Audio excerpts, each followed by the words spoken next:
And a very warm welcome to Ansarkari. Let's start with our paper 2 discussion. You know that we've covered paper 1 thoroughly, the syllabus, the previous year questions. We've had a detailed discussion about what the syllabus is all about. Now I want you to go through the previous year questions for paper 2. So, as we've discussed, paper 2 is from the Indian perspective. Okay, let's start. So the first unit, unit 1.1, if you remember clearly, we discussed that it is on evolution of Indian culture and civilization. So, topics like prehistoric, which is all Paleolithic, Mesolithic, Neolithic, then proto-historic about Indus Valley, IVC, and pre-Harappan and post-Harappan cultures, everything. So contribution of tribal cultures and civilization. This was what this topic is all about. And now look at the questions. In 2019, it asked directly what is the distribution of Neolithic sites in India.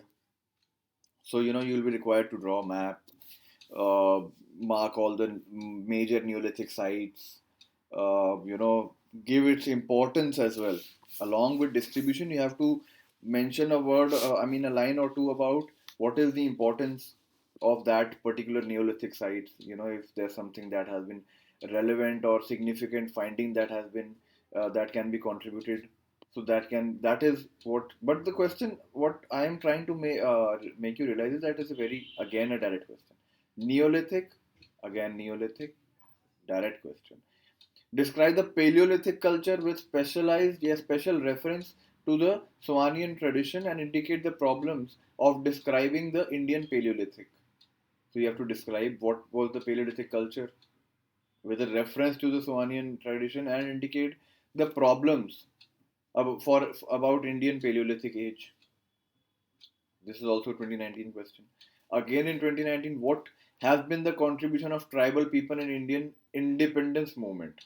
So you might say that it is not directly linked to this question. I mean this part, but this is directly linked to your history to the GS1. You will obviously be going reading the tribal movements. Then in 2019, what kind of society may be reconstructed from the archaeological evidences of Harappan culture, right? So you know that Harappan culture was an urban culture, right? So what kind of society may be reconstructed from the archaeological evidences? So you have to the key point here is the archaeological evidences. So you have to give the archaeological evidence and you have to relate it to the kind of society that Harappan culture had. Next, it says examine the regional variation of Mesolithic cultures. So you have to correspond it to the Mesolithic age. What were the regional variations in the north? Some site in the north or in the south. What was the difference? Contribution of tribal cultures and Indian civilization. Direct question. Again, a direct question in 2018. Neolithic culture in South India. So Neolithic sites in India, Paleolithic culture, Mesolithic culture, Neolithic culture, particularly in South. Then in 2017, it said describe the salient features of Chalcolithic cultures of the Deccan. So first it says Neolithic culture, then it is asking another question on Chalcolithic cultures of the Deccan only. Another question on Harappan, various aspects of trade and religion of Harappan civilization. I hope that you're understanding that the questions are direct. So whatever you will be reading, you will be replicating it, provided you understand it, right? 2016 again a short note on the Mesolithic findings from the Belan Valley.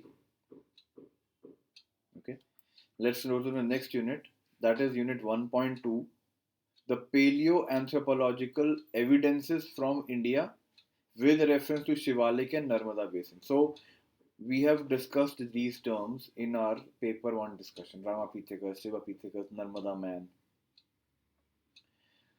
We have to this unit is all about reference and importance to these. So look at the questions. Phylogenetic position and morphological features of Ramapithecus. So by now Since you've studied paper 1 and unit 1.5 particularly, you would know what is phylogenetic position, what are the morphological features, how do you have to present them in the exam with the reference to different species. So here it is asking Ramapithecus. In paper 1 it will ask about Australopithecus or Javanian, Pekinensis man or Javanian man.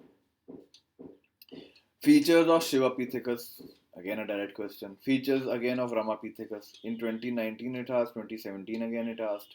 Features of Narmada man, phylogenetic significance in 2016. Paleoanthropological fossil finding of Shivalik hills. So Shivalik man, yes, Shivalik Pithecus. Shivapithecus, what I mean, right? Contribution of Shivalik fossil to paleoanthropological knowledge, right? So it is indirectly asking about what were the features of Shivapithecus, so that you can give the contribution what it had on anthropology, right? In 2014, it said evolutionary significance of fossil findings in Narmada Basin. So indirectly, it's saying Narmada man. Okay. Examine the debates related to Ramapithecus. In 2012, again, Narmada man, Shiva Pithecus. Okay. Then we come to 1.3, ethnoarchaeology in India. So concept of ethnoarchaeology, survivals and parallels in hunting, foraging, and all these communities, arts and crafts produced by these communities. Look at the question. Ethnoarchaeological analysis of hunting activities in contemporary tribal communities. So you will obviously, when you study this, you will be uh, reading about which are the contemporary tribal communities who are practicing hunting, so you have to give an ethno-archaeological analysis of that. Ethno-archaeology as a research strategy. Okay. Then it says write a short note on ethno-archaeology. Relevance of art and culture traditions in understanding of Indian archaeology. Ethno-archaeological evidence for survival of hunting gathering traditions. Right? So fairly direct questions. Feature of hunting gathering tribes. Next, we come to the demographic profile. So the unit is on directly on demographic profile. And demographic profile, in any case, you would have read somewhere in multiple places, either in the newspaper or some census data, ethnic and linguistic elements in the Indian population and their distribution. So Indian population, the factors affecting its structure and growth. Look at the questions. What are the various factors influencing population growth in India? It's a 15 marker. Factors. Directly question. Factors influencing structure and growth factor. Write a short note on Austro-Asiatic linguistic group. Okay, so ethnic and linguistic elements. Direct question. Assessment of the reason for imbalance of the sex ratio. Okay. Short note on linguistic elements in Indian population. What are the different linguistic elements? Again, ethnic and linguistic elements in Indian population, a direct question, right? Outline the distribution of, see, this is an old question, but it was asked twice in 2014 also. Distribution of Dravidian languages in India and describe their cultural significance. Okay. The next unit is on structure and nature of traditional Indian social system. So we discussed about what is the traditional Indian social system, terms like karma, rina, rebirth, varnashram, purusharth. Right? Look at the questions. Use of doctrine of karma and rebirth in justifying the varna system. You might find this philosophical, but this is actually, it is based on whatever you are reading in the unit. Philosophy behind Purusharth in 2018. This will obviously be a 10 marker. Short note on Varnashram and concept of Rina. See, this is not a question from this unit. Philosophy behind Purusharth. Again, Purusharth, significance of Purusharth, concept of karma.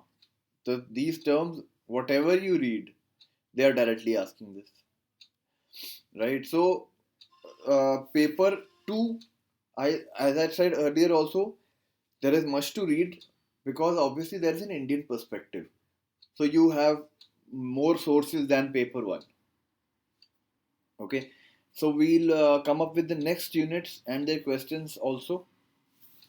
Put up your comments, whatever suggestions you have, so that we can address them.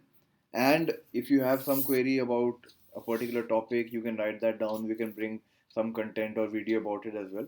And share this with your friends who are looking to take anthropology as an optional, or they have doubts of, for anthro as an optional, so that they can get a clarity. So, thank you so much for your time, and do like and subscribe. Thank you.